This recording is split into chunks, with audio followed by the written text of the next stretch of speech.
Now that you've seen the listening areas in sequence, focus on the heart sounds in each area. S2 is usually louder than S1 in the aortic area.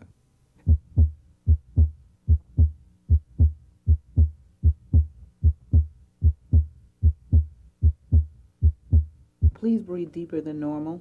S2 is usually louder in the pulmonic area also. Note the late inspiratory splitting of S2. Its first component, A2, is aortic. Its second component, P2, comes from pulmonic valve closure.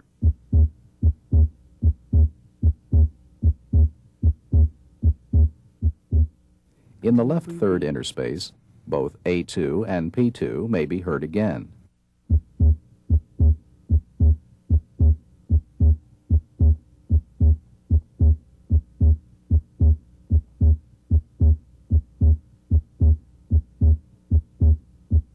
You may breathe normal now.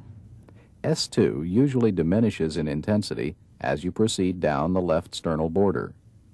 Meanwhile, S1 usually gets a little louder.